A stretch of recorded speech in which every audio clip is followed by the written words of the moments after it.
सभी टीचर्स को मेरा नमस्कार। इस वीडियो में हम समझेंगे ओएमआर शीट्स को सही तरीके से फिल करने और सबमिट करने की गाइडलाइंस। आइए स्टेप बाय स्टेप समझते हैं कि इस प्रोसेस में हमें क्या ध्यान रखना है। जैसा कि आप जानते हैं, ओएमआर शीट्स ऑटोमेटेड सॉफ्टवेयर से चेक होती हैं। ये सॉफ्टवेयर सिर्फ प्रॉपरली फिल्ड बबल्स को ही रीड कर पाता है। अगर बबल्स हाफ फिल्ड हों या मल्टीपल बबल्स फिल्ड हों, तो सिस्टम उसे करेक्टली रीड नहीं कर पाता। साथ ही साथ यह भी ध्यान रखना पड़ता है कि ओएमआर शीट्स को फोल्ड, स्क्रैच, ओवरराइट या डैमेज ना किया गया हो। इन्हें भरने के लिए पेंसिल या ब्लू ब्लैक बॉल पेन का ही इस्तेमाल किया गया हो। हमें यह इंश्योर करना है कि स्टूडेंट्स बबल क्लियरली और कंप्लीटली फिल करें और शीट को डैमेज ना करें। असेसमेंट शुरू होने से पहले ही स्टूडेंट को यह इंस्ट्रक्शन एक्सप्लेन करना बहुत जरूरी है। आइए बात करते हैं इसके साथ साथ और किन बातों का ध्यान रखना बहुत जरूरी है।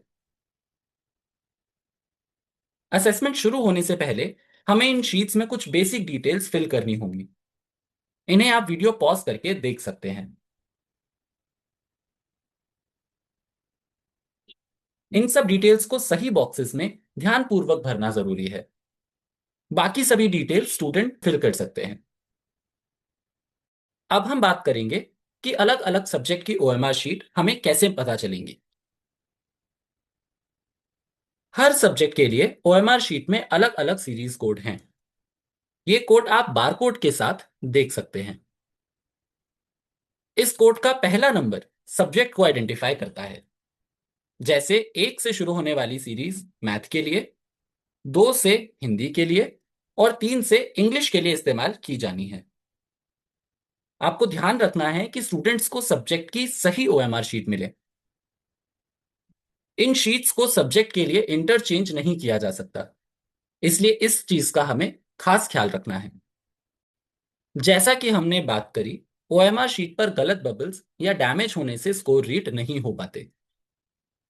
इसलिए ये इंस्ट्रक्शंस आप स्टूडेंट को पहले ही दे दें ताकि ऐसी गलती ना हो।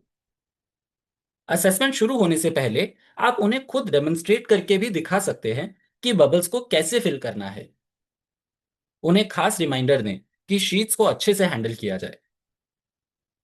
फिर भी अगर किसी वजह से कुछ बच्चों से मेजर मिस्टेक हो जाती है, तो उस सिचुएशन में फ्रेश ओएमआर शीट प्रोवाइड की जा सकती है। जब असेसमेंट कंप्लीट हो जाता है, तो अगला स्टेप है ओएमआर शीट को करेक्टली पैक करना। असेसमेंट के बाद ओएमआर शीट्स को क्लास वाइज पैकेट में डालना है। प्रत्येक क्लास के लिए तीनों सब्जेक्ट के पैकेट्स को क्लास वाइज एनवेलप्स में डालना है।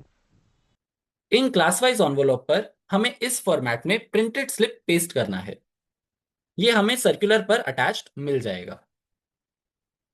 इन डिटेल्स को हमें केयरफुली फिल करके एनवेलप को हेड ऑफ स्कूल से साइन और स्कूल स्टैंप के साथ जोनल डिस्ट्रीब्यूशन सेंटर्स या ZDCs में सबमिट कराना है।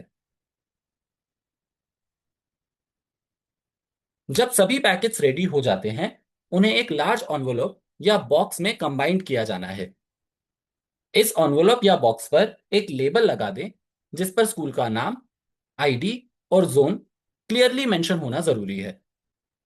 इससे सबमिशन के दौरान स्कूल की आइडेंटिफिकेशन इजी हो जाएगी। अब फाइनल स्टेप है सबमिशन का। ये सारे सील्ड एनवेलप ZDCs को डिलीवर कराने हैं।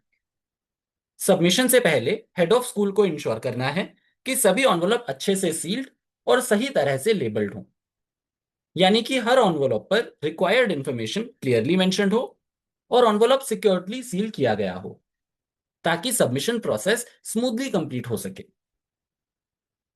टीचर्स, ओएमआर शीट को सही तरीके से फिल और सबमिट करना एक्यूरेट असेसमेंट के लिए बहुत इंपॉर्टेंट है।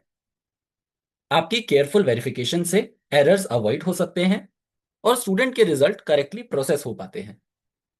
इसलिए असेसमेंट के दौरान इन सब गाइडलाइंस को ध्यान से फॉलो करें। धन्यवाद।